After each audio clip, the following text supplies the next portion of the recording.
नमस्ते दोस्तों, आस्था और भक्ति का केंद्र है उड़ीसा के पुरी में स्थित जगन्नाथ मंदिर। जगन्नाथ यात्रा समूचे विश्व में प्रसिद्ध है।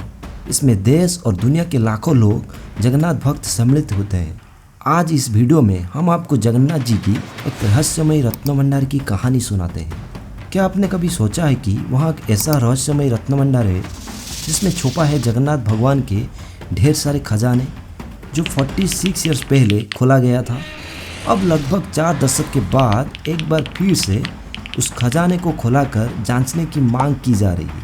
क्या ये एक साधारण खजाना है या कुछ और? तो तैयार रहिए इस आध्यात्मिक रहस्यमय सफर के लिए, क्योंकि हम जा रहे हैं इस खजाने में सच के खोज। 12वीं शताब्दी में बने जगन्नाथ मंदिर की चाबी खो गई है।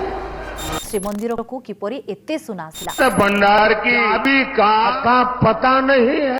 पुरी रे रक्तभंडार तदारक कमिटीर बैठक। भाजपा सरकार जांच रिपोर्ट को सार्वजनिक करेगी।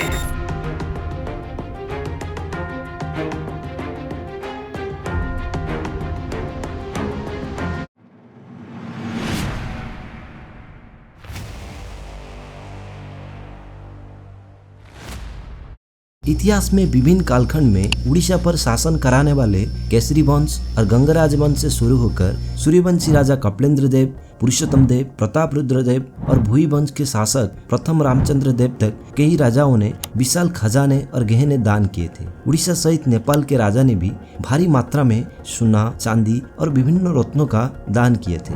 पुरी जिला गैजेटियर में इसका उल्लेख है कि खजाने हिंदू राजा और भक्तों के द्वारा एकजुट किया गया था। उड़ीसा की मादला पंजी में उल्लेख है कि फेमस गंगवंशी राजा अनंग भीमदेव ने विभिन्न राज्यों पर विजय प्राप्त की और अपने राज्य की खजाने में 47,88,000 माढ़ा सोना जगन्नाथ जी टेम्पल को दान किए थे।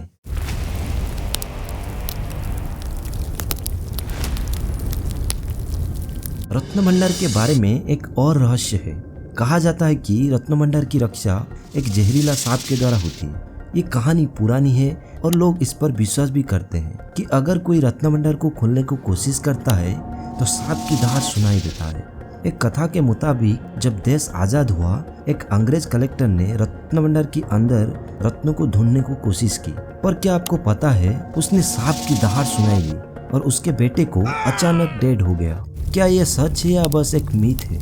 कोई लोग ये मानते हैं कि रत्न भंडार में सांप होना संभव है, क्योंकि रत्न भंडार वर्षों से लॉक है और रत्न भंडार में अंधेरा है, इसलिए ये असंभव नहीं है कि सांप होगा। 1960 में उड़ीसा सरकार ने मंदिर प्रबंध अपने हाथ में लेने से पहले श्री जगन्नाथ मंदिर अधिनियम 1952 लागू हो गया था। इस अधिनियम के प्रावधान के तहत जिला न्यायाधीश पाया के विशेष अधिकारी श्री लक्ष्मण पांडा को उड़ीसा रिकॉर्ड ऑफ राइट्स की तैयारी का जिम्मा सौंपा गया था। रिपोर्ट के मुताबिक बाहरी रत्न भंडार और भीतरी रत्न भंडार 2 हिस्सों में बटा हुआ था। बाहरी रत्न भंडार में 150 टाइप के आभूषण है, जिसमें से 120 तोला सोने का बलियान है, 160 तोला, 434 तोला, 275 तोला सोने का हार भी है। भीतरी रत्न भंडार में 180 टाइप के आभूषण है, जिसमें से 74 शुद्ध सोने से बने आभूषण है। इनमें से कुछ रत्नों का वजन 100 तुले से भी अधिक है। दोस्तों, इधर तुला का अर्थ है सोना और चांदी का माप की इकाई है। 1 तोला का वजन 10 या 11 ग्राम होता है। इन रत्नों भंडार में हीरे, मानिक, नीलम, पन्ना, नीलमणि के साथ साथ कई दुर्लभ रत्न भी संग्रहित है।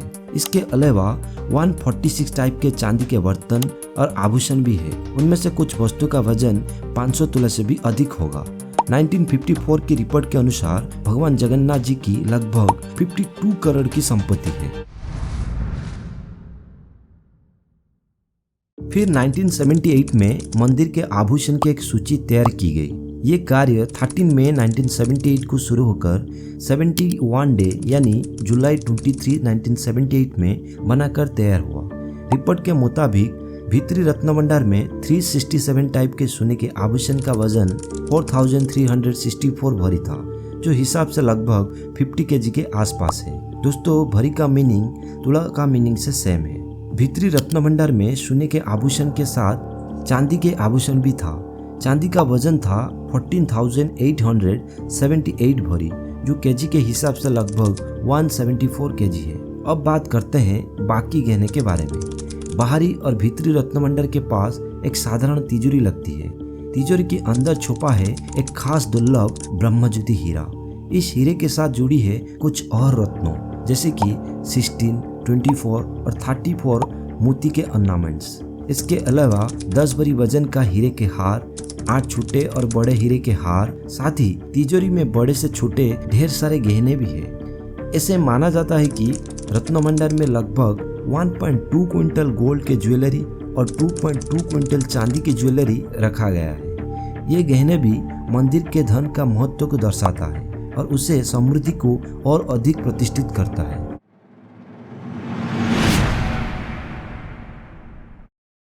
4 अप्रैल 2018 में उड़ीसा हाईकोर्ट के ऑर्डर के अनुसार रत्न भंडार के भीतरी कक्षा को खोलने को प्रयास किया गया, परंतु मंदिर प्रशासन को चाबियां नहीं मिल पाने के कारण से इसे नहीं खोला जा सका। रत्न भंडार के अंदर गई अधिकारियों, सेवायकों और विशेषज्ञों को बाहरी कक्षा से वापस लौटना पड़ा। ये सचमुच एक रहस्यमय घटना है। चाबियां ना मिलने के कारण से रत्न भंडार की भीतरी कक्षा को नहीं खोला गया था। ये अभी तक एक रहस्य है। क्या इसके पीछे कोई गहरा राज है? उसके बाद the archaeological survey of India ASI ने परमिशन मांगा कि रत्न भंडार के अंदर को जांच करवाने की, क्योंकि रत्न भंडार की देखभाल के लिए उड़ीसा हाई कोर्ट के मुताबिक ASI को श्री जगन्नाथ टेम्पल एडमिनिस्ट्रेशन से इंस्पेक्शन करवाने की अनुमति नहीं मिली थी। फिर सरकार के ऊपर प्रेशर पड़ने के बाद मंदिर के कमेटी ने ASI को 2024 रथ यात्रा के दौरान रत्न भंडार को जांच करवाने की सलाह दी थी। फिर 14 जुलाई 2024 को जगन्नाथ मंदिर का रत्न भंडार खोला गया और इस बार एक 11 मेंबर टीम ने ये काम किया सरकार के निर्देश पर। इस टीम में उड़ीसा हाई कोर्ट के फॉर्मर जज जस्टिस विश्वनाथ रथ, जगन्नाथ मंदिर के chief administrator Arvind Padhi, ASI superintendent DB Gananayak और पुरी के गजपति महाराज दिव्य सिंह देव भी शामिल थे। जरा सोचिए, ये टीम को गोल्ड और सिल्वर के गहने को रत्न भंडार से सेफ जगह पर ट्रांसफर करवाने में लगभग 10 घंटे लग गए। जस्टिस विश्वनाथ रथ ने मीडिया को बताया कि ASI टीम अब रत्न भंडार की मरम्मत का काम शुरू करेगी। इसके बाद ऑर्नामेंट की काउंटिंग भी होगी और कमेटी ने मीडिया को आश्वासन दिया है कि पूरा काम यानी रत्न भंडार की मरम्मत और ऑर्नामेंट की काउंटिंग 60 से 70 दिन के अंदर में पूरा कर लिया जाएगा। भगवान जगन्नाथ मंदिर रत्न भंडार के खजाने के माध्यम से इस आकर्षक यात्रा में हमारे साथ शामिल होने के लिए धन्यवाद। हमें उम्मीद है कि आपको इन पवित्र रत्नों का समृद्ध इतिहास और महत्व को जानने में मज़ा आया होगा। ऐसे वीडियो के लिए हमारे चैनल को लाइक, शेयर और सब्सक्राइब करना ना भूलें। अगली बार तक भगवान जगन्नाथ का आशीर्वाद हमेशा आप पर बने रहे। जय जगन्नाथ।